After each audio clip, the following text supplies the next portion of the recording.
কুসুম ধারাবাহিকের আজকের পর্বে যেই ঘটনা ঘটেছে সেটা নিয়ে আজকে আমাদের ভিডিও। সুপ্রিয় দর্শক, আপনারা সকলেই জানেন আয়ুষ কুসুমকে কতটা মনে মনে ভালোবাসে।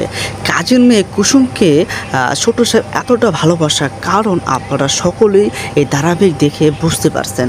সুপ্রিয় দর্শক, আজকে যে ঘটনা ঘটেছে সেই ঘটনা দেখার আগে বলতে চাই বা জানানোর আগে বলতে চাই, আপনারা যদি আমাদের চ্যানেলটি নতুন হয়ে থাকেন তাহলে অবশ্যই চ্যানেলটি সাবস্ক্রাইব করে সাথে থাকা বেল আইকনটি বাজিয়ে দেন। আর আপনারা কে কে বা যারা কুসুম ধারাবাহিকের একটি পর্ব মিস করেন না, তারা অতি শীঘ্রই একটি লাইক এবং কমেন্ট আর অবশ্যই এই চ্যানেলটি সাবস্ক্রাইব করবেন। কারণ যারা এই কুসুম নাটকের একটি পর্ব মিস করেন না, তারা এই বিস্তারিত জানতে আমাদের চ্যানেলটি সাবস্ক্রাইব করে রাখুন।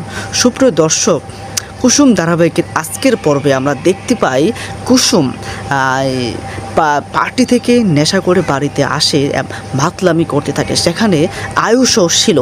আয়ুষ তার সাথে মাতলামি শুরু করে, সাথে ছোট ভাই চলে আসে কুসুমের। আয়ুষকে কুসুম বলে সে নাকি দেখতে নায়কের মতন, আরও অনেক কিছু যেগুলো দেখে মুগ্ধ হয় আয়ুষ। সুপ্রিয় দর্শক, এই ধারাবাহিকের আজকের পর্বটি বেশ ভালো লেগেছে সবার। সুপ্রিয় দর্শক, ধারাবাহিকের এই ঘটনাটি আপনাদের কাছে কেমন লেগেছে অবশ্যই কমেন্ট করে জানান। আয়ুষ কিন্তু কুসুমের এই মাতলামি করাটাকে খুব ভালোভাবেই নিচ্ছে এবং অবাক হচ্ছে এবং ভালোবাসার যে প্রতিফলন সেটা ফুটিয়ে তুলছে।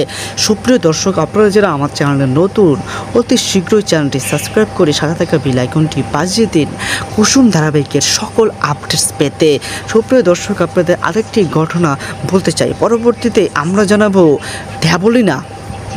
দেবলীনা কেন কুসুমের নামটি পার্টিসিপেটে দিয়েছিল গাঙ্গুলি পরিবারের সেই অকেশনে, সেটা নিয়ে সাংবাদিকরা কিন্তু ইন্দ্রাণী গাঙ্গুলিকে নানান রকম প্রশ্নে জর্জরিত করেছে, যেটা নিয়ে আক্ষেপে জড়াচ্ছেন ইন্দ্রাণী। সুপ্রিয় দর্শক, আজকের ভিডিও এই পর্যন্তই। আগামী ভিডিওতে আপনাদের জানাবো দেবলীনা এবং ইন্দ্রাণী জানতে চাচ্ছে কেন।